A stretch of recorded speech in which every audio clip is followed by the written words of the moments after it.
Welcome to the Tech Talks Daily Podcast, where you can learn and be inspired by real-world examples of how technology is transforming businesses and reshaping industries in a language everyone can understand. Here is your host, Neil C. Hughes. Welcome back to the Tech Talks Daily Podcast. I have a quick question for you all before I dive in today. Have you ever thought about switching from your current job into a tech career? Or are you in IT already and simply want to specialise and become a software developer? Or are you a business leader wanting to reskill some of your staff? But you talk yourself out of it. There's always something else to do. Maybe you think you're not technical enough or there's some other excuse along the way. Well, hopefully, I'm going to inspire you to do something about it today, because today's guest is Anthony Hughes, and he is passionate about helping individuals change their life and fulfill their true career potential.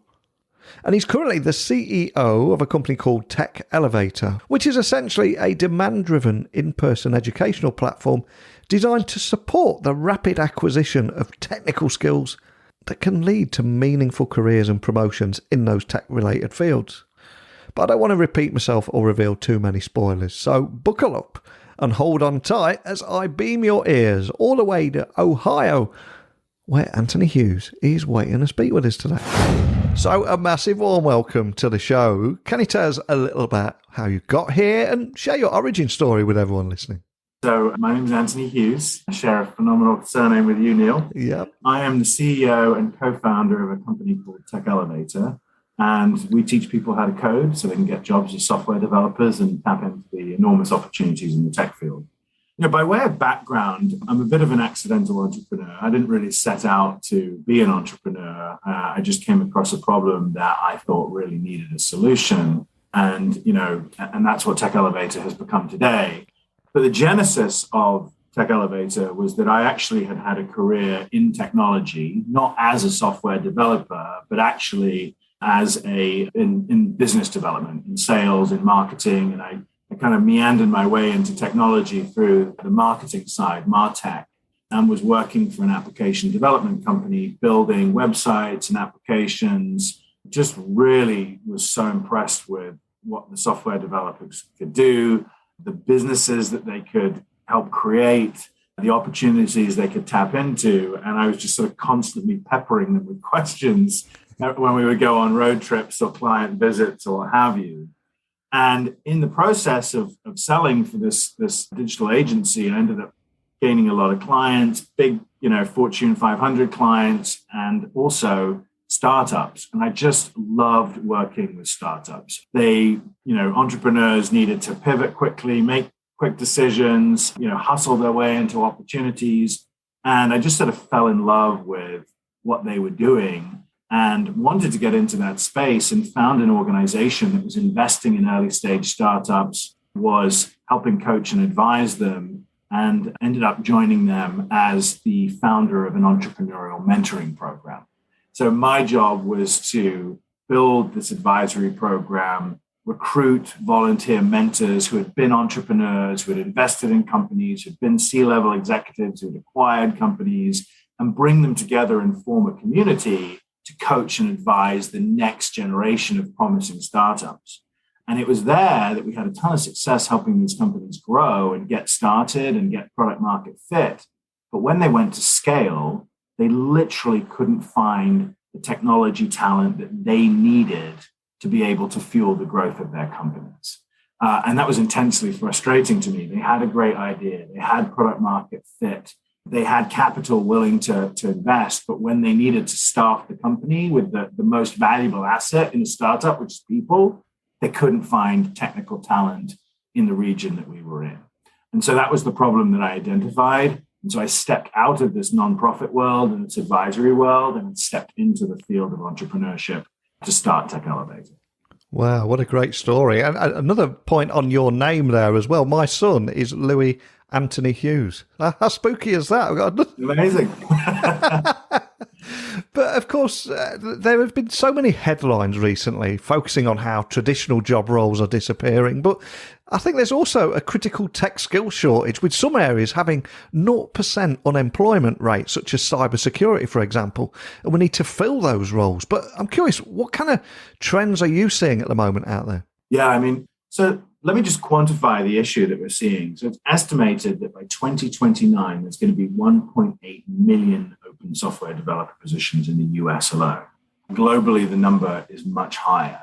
And the output of our higher education institutions, which have been the traditional source of talent to fuel the skills needs of our economy, is woefully inadequate. And just to give you some context for that, this year in the US will produce just 80,000 computer science degrees. So you've got this sort of growing supply-demand mismatch, this growing digitization in the economy. And at the same time, you've got this growing skills gap in the workforce as well. And so these are some of the big trends that we're seeing. And because of these pressures, the exciting thing that we're seeing sort of as a solution is the stress on the companies of forcing them to rethink the talent sources that are viable for them. They're becoming much more open to non-traditional paths to technology. They're dropping degree requirements. You may have heard Jeff Weiner, the former CEO of LinkedIn, say it's skills, not degrees. So very much focusing on, do you have the ability to do the job, not the piece of paper that gives us confidence that you're the right pedigree to be considered. And, we're also seeing, excitingly, companies really leaning in, particularly in this very, very, turbulent job market. We're seeing companies leaning into developing their own talent internally. So it's a turbulent time, but it's also an exciting time because I think a lot of the entrenched interest and status quo is being sort of shaken, and new and innovative paths to solving this problem are being developed. And I'm curious, as COVID-19 and the arrival of the pandemic, did that exacerbate everything and accelerate the need for a digital workforce? And do you think it still is, for anyone thinking of joining the tech industry, it's a great opportunity to do it right now? Is that something you're seeing too? Yeah, I mean, to address the first question, COVID-19 absolutely accelerated the digitization of technology. So it was already going fast. Companies were investing very heavily in technology before the pandemic. I think there was a Harris report that said CEOs rank access to software developer talent more highly than access to capital. And so we were already moving in that direction. And then the pandemic just supercharged it. And if you think about how we sort of survived the pandemic, especially in the early days, we shifted our entire work to remote, right? We Zoom just exploded. It became a household name, overnight. Banks changed the way that they engage with customers, from retail banking and retail outlets to online banking. We got groceries delivered through Instacart. Amazon spiked massively.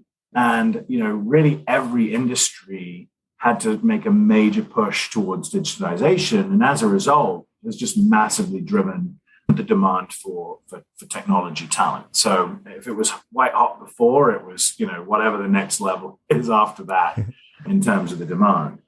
I think it's a really exciting time for anyone who's thinking about joining the tech industry now. I think it's technology is has a tendency to intimidate some people, but really I think it's an opportunity for people to think about where the economy is growing, and where the economy is growing is opportunity.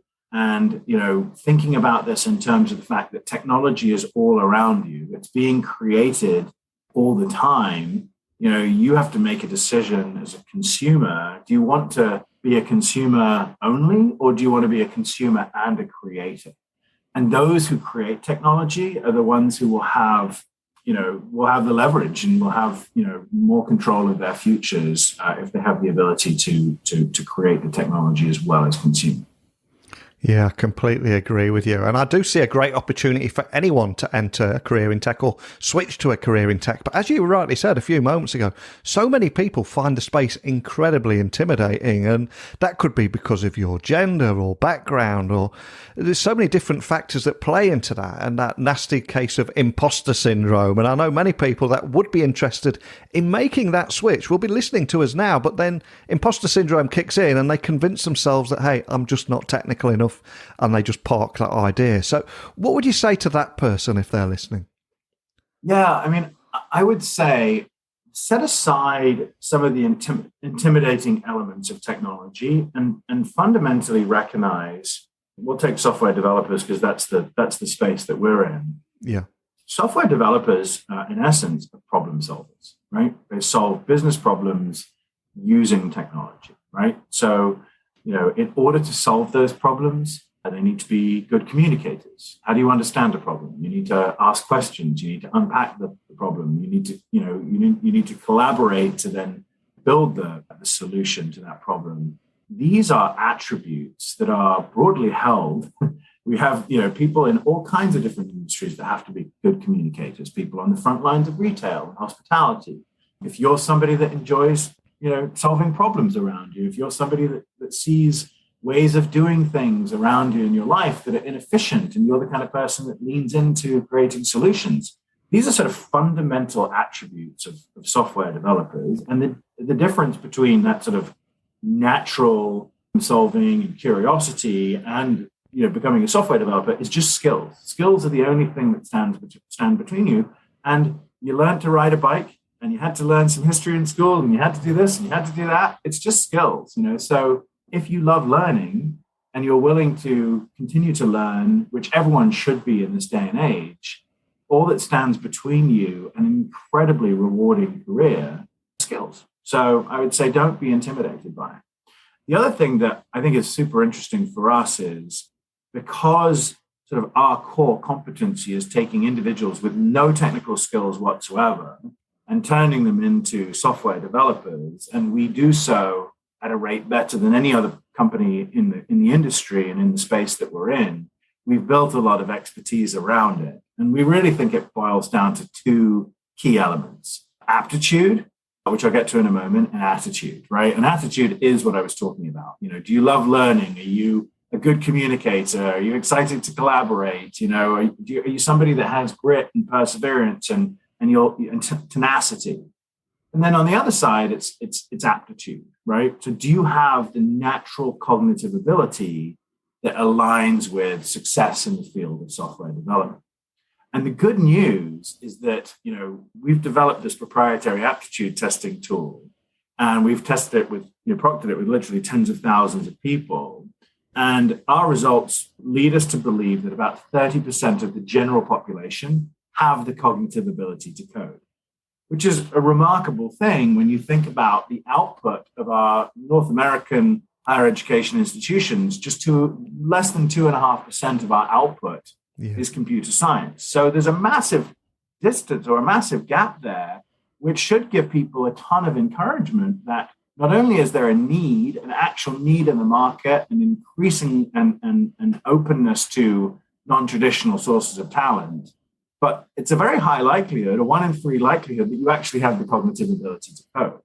So while it may seem intimidating, there are lots of ways you can kind of take that first step to get a sense if it's a good fit for you. So how are you guys trying to make that transition from someone with a non-technical background and transition into the world of tech? How are you making that easier at Tech Elevator? Well, I think the first thing for us starts with raw materials, right? So are you the right fit for our program? We feel it's an obligation, it's incumbent on us to determine if somebody's a good fit for our program, because they're not just investing money in the program, but they're also investing time. It's a pretty remarkable thing that you can turn somebody from completely non-technical to a software developer in 14 weeks, but it's an intense program. It demands a lot of people, and it's a time commitment, and it's a financial commitment. So the first thing is to make sure that they're a good fit for the program. And we do that through behavioral interviewing, and we do that through aptitude testing. But once we've got our student in the program and they're getting ready to start, then it's our responsibility to set them up for success. So what does that mean? Giving them a curriculum that helps build their understanding over time from zero understanding to code-ready developer, and taking them through a process that's manageable over that time period, giving them access to instructors who come from industry, who can take these complex theoretical concepts and translate them to practical examples from their own experiences. And then also, it really matters who their peers are. In other words, the caliber of the people around them, because it's a cohort-based learning approach, where you're being taught by instructors, you're doing exercises, there's practical kind of hands-on application work, and then you're also working side by side with your peers who are learning alongside with you. So, it's a very carefully developed methodology that we've been iterating and improving, over time. And then the last part of that is absolutely critical really comes down to getting the job in technology. I mean, that's the payoff, right? And so everything that we do is in service of that ultimate goal, which is seeing our students be successful. And I can talk a little bit about that if you'd like, in terms of like how we achieve the outcomes that we get to. Yeah, absolutely. But before we get there, I mean, you said a few moments ago that it's all about skills, not degrees now. So in those 14 weeks, what kind of skills or computer languages do you cover? So Tech Elevator teach 2 languages. We teach Java, which is still, I think, the number 1 in-demand programming language in the world. It has been for about the past 20 years. And most major enterprises are using Java. And if they're not using Java, they're using .NET and the Microsoft stack, right? So we teach those 2. They're considered enterprise sort of languages. And we chose them very pragmatically because between those 2 languages, we've got an incredible number of companies that are looking for individuals with those capabilities. So, the first part of our program is really the sort of foundational programming skills using either Java or .NET C#. Then we move into sort of back-end, so relational databases and server side. Then we move into sort of front-end, client side and application development. And we're teaching all the technologies that individuals would use once they're in the workplace, combined with modern development methodologies so that they're really code ready and they've got practical kind of hands-on skills. So, Scrum principles, source control, sort of just the modern development methodologies that they would need to fit into a team and start adding value right away.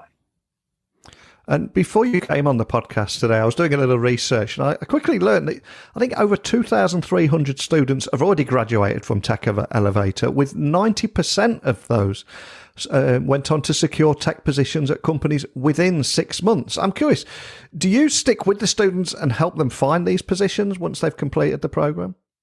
Yeah, I mean, somebody asked me the other day, like, what is the product that you sell? Do you sell technical training or do you sell something else? And fundamentally, we sell something else. What we sell is a career in technology, and technical training is merely the activity or one of the activities that gets you there, right? So when you think about it, and when we started the company, we asked ourselves this sort of fundamental question: are people coming to us to learn how to code, or are they coming to us to get a job as a software developer who codes on a daily basis, right? And the answer is it's the latter. And so if you want to accomplish that, if that is your product, then you can't just teach them how to code. You've got to do more than that. And so when we launched the company, at the same time as launching our technical curriculum, we also launched a career readiness and soft skills curriculum that runs in parallel. And we call that the Pathway Program. And it's the most developed program of its kind of any coding bootcamp in the world. It runs in parallel. It's 14 weeks. It takes you through resume workshops, elevator pitches, resume workshops, LinkedIn workshops, how to use LinkedIn in job searches. We bring in companies to talk to the students. We have mock interviews. And then we ultimately make direct introductions to companies. And in about 70% of cases, Tech Elevator's actively managed network of over 700 companies are hiring the grads coming out of the program. So we're very deliberate about making connections to companies.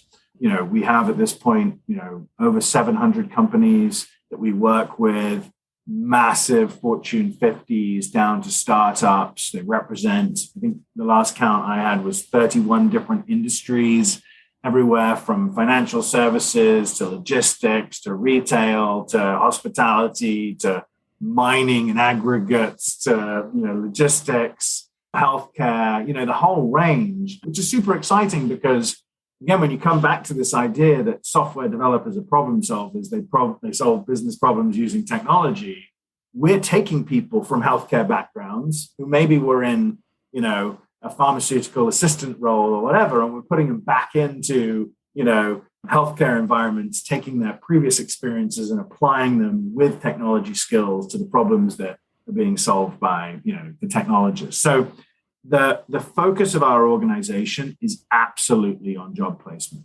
I think the numbers you might have picked up from our website. So you take the work that we do with big companies where we're reskilling their employees, and you take the work that we do for individuals who are coming to us and saying, hey, I want career change and I want to get into technology. It's over 3,000 folks have been completely transformed and reskilled through Tech Elevator.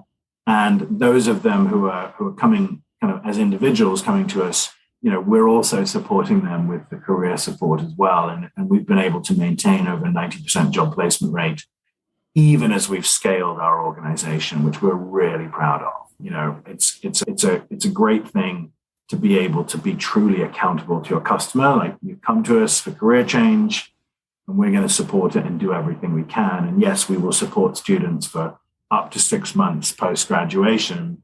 The exciting thing for us is the average time to hire for a Tech Elevator graduate is 24 days.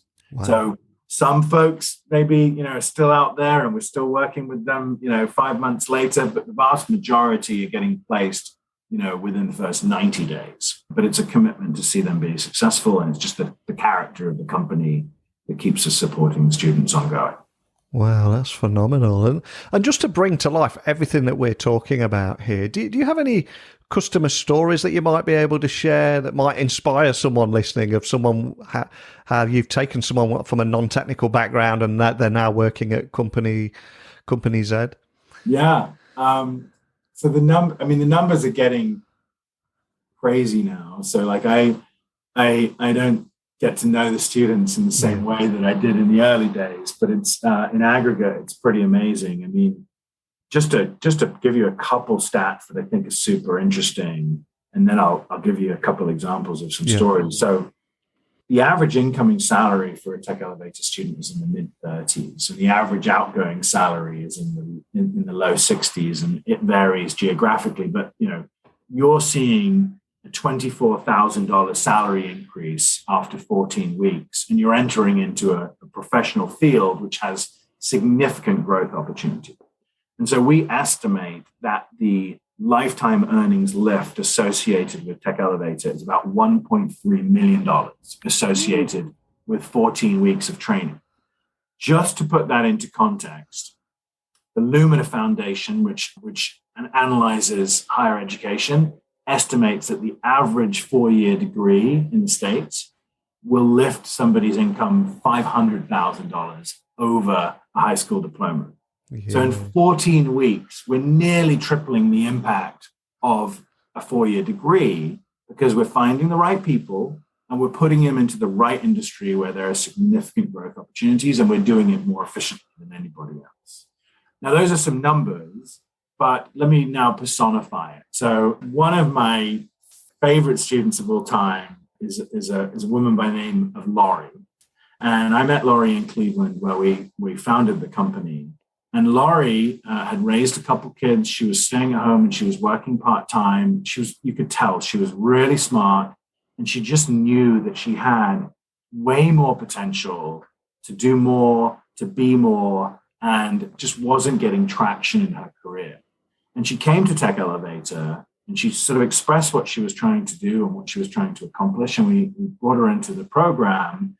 And, along the way, folks have doubts. They wonder if they've made the right decision. But, it's our job to encourage them, to support them, to keep them confident and get them to where they want to get to. And to her credit, she worked her tail off and she got a job coming out of the program with a local insurance company. What was really exciting about Laurie was that her husband was a truck driver, and he had been, earning the income for the family, going on overnight, routes and, traveling across states.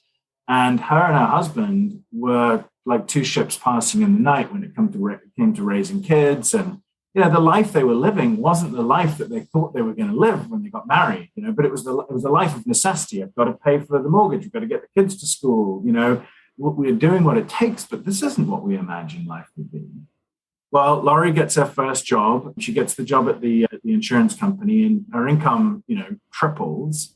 And her husband, Kevin, is able to quit his job as a truck driver.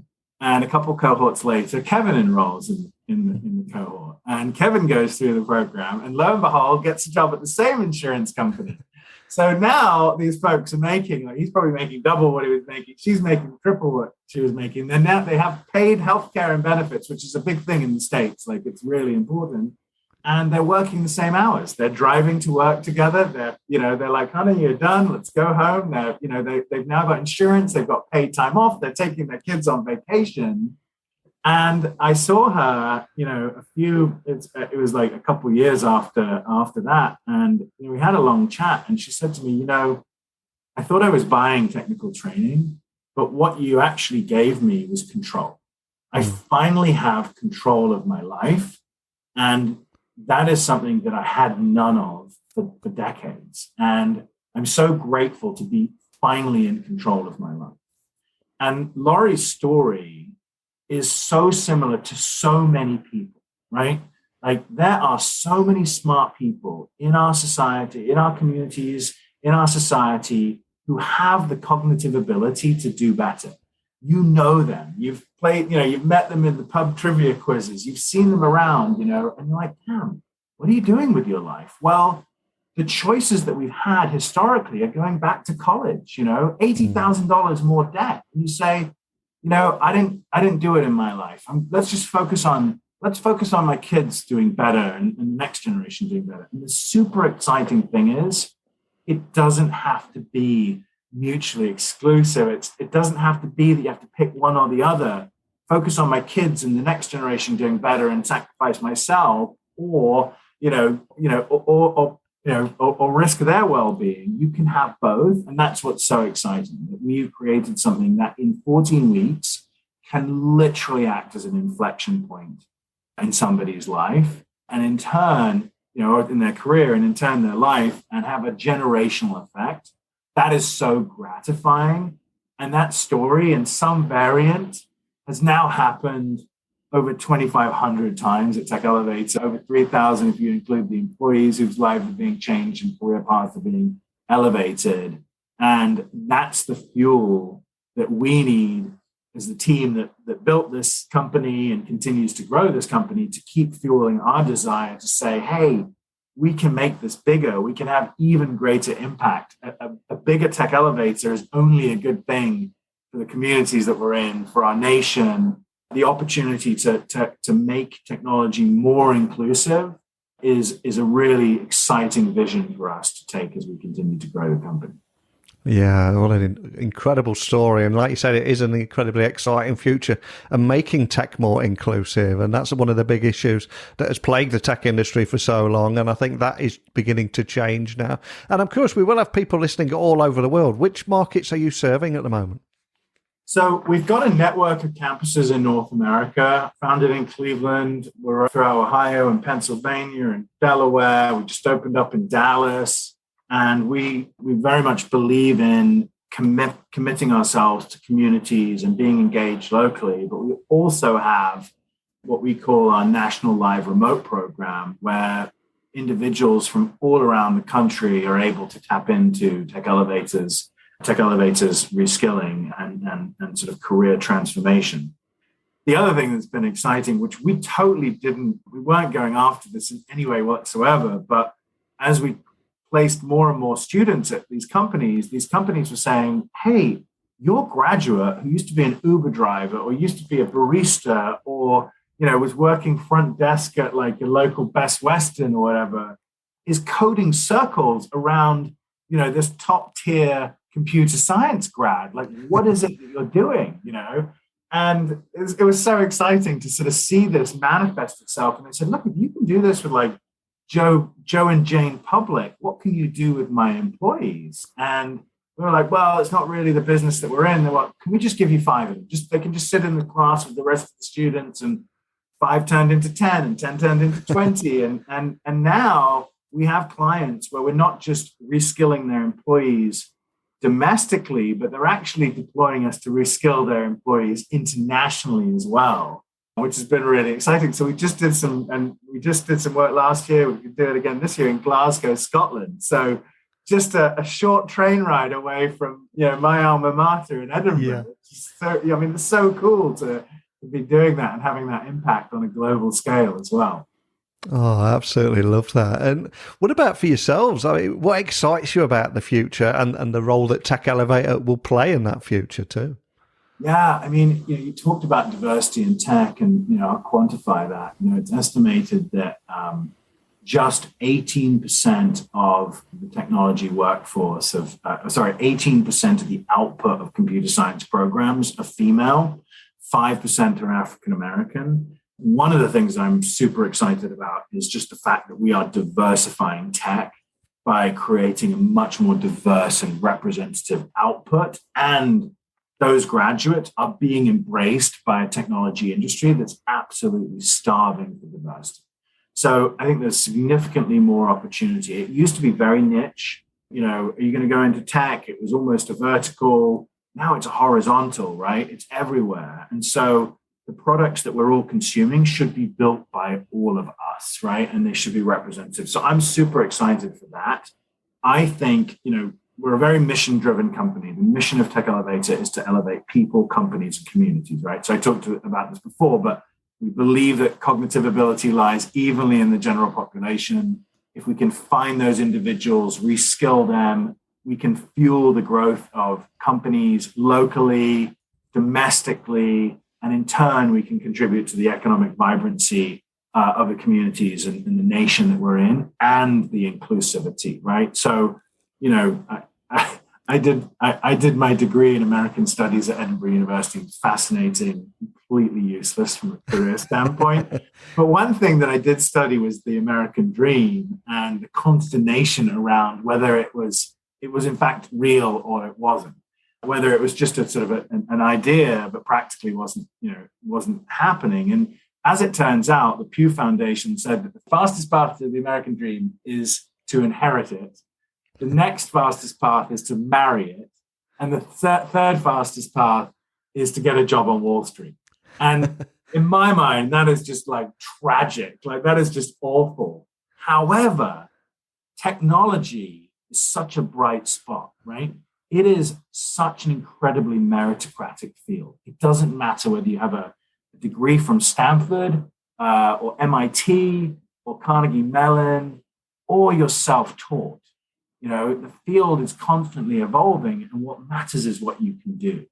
That's an incredible opportunity for somebody with no pedigree, no background, hustle, a love of learning, and a great brain to achieve the American dream. And that's a really exciting thing. And we're acting as that on-ramp. So what's the future for us? We want to see tech elevators all around the country. We want to have campuses. We want to be invested in communities. We want to be supporting as many people as possible. If you have the cognitive ability to do this, we want to give you a path to code. The other thing that I think I'm really excited about is building on the work we do with companies. For too long, companies have expected higher education or government to resource them with the talent that they need. But when you look at the value of software developers, you look at the value of technology talent, it's indisputable that it's worth making the investments in developing your own talent for your competitive advantage, right? And you see it with the big leaders like JP Morgan Chase and Home Depot and Amazon. More and more companies are recognizing they need to build farm teams. It's like Barcelona has its farm team where they create, players like Lionel Messi, right? Well, in the field of tech, the Lionel Messis of the workforce are the software developers. So you've got to go out and make them, right? And so we get to play a role in creating that. I kind of think of us as frackers for tech talent, right? So, where other folks might see barren lands, we see raw potential. We have the ability, the methodologies to sort of mine for tech talent, to refine, tech talent, and to fundamentally shift the trajectory of a company, the trajectory of an individual, and reinvent cities that have been passed by, cities like the city we founded Tech Elevator in, which is Cleveland, Ohio, which has long been sort of assigned to the dustbin of history and the Rust Belt sort of story. And yet you're seeing this resurgence around tech, and we can be that catalyst. And that to me is incredibly exciting. It really is. And you've been absolutely inspirational today. And I just love the fact that we're having this conversation on a Friday afternoon, 4,000 or 5,000 miles apart, and somebody somewhere will be inspired by this conversation and maybe make a big change to their life. But I'm going to have a bit of fun with you and also put a bit of pressure on you now and ask you to continue that inspirational talk and ask you to leave something for the listeners. And by something, I mean a song that we can add to our Spotify playlist. I always ask our guests to leave a song that inspires them or is important to them. All I ask is, what is your choice? And is there a story behind it too? All right, so the song is 100 Bad Days by a band called AJR. And AJR is a band that I hadn't heard of at all until my daughter started singing these songs and asking Alexa to play this band. And I was like, damn, this is a catchy band. Like, I like this. I like it. And so my wife and I, so my daughter, by the way, is 9. She just turned 9, and she's 9 going on 19. And we took her to her first concert, which came through Cleveland, and it was the band AJR. And I'd never heard this song on Alexa and hadn't been played, but they played it. And it was one of those songs where instantly, which rarely happens with me, instantly you're like, this is a tune, right? Yeah. And the chorus is, 100 bad days make 100 great stories. 100 great stories make you interesting at parties. I'm not scared of you.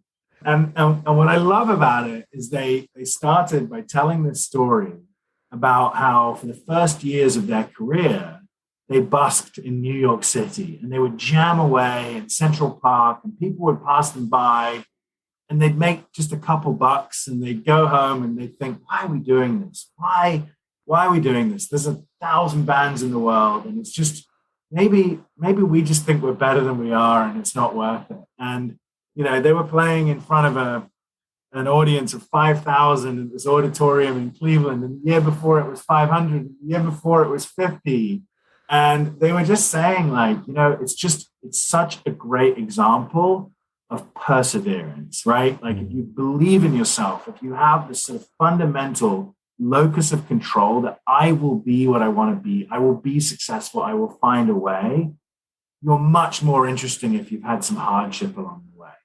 I love hearing about people's like times when they've been kicked in the nuts, they've dropped to their knees, but they got back up and they made it through. And the person they are today is as much because of those failures and those stumbles, and not just stumbles, but like flat on your face falls, as the successes that they've had. So 100 Bad Days, it's a hell of a tune, and I hope you guys enjoy it.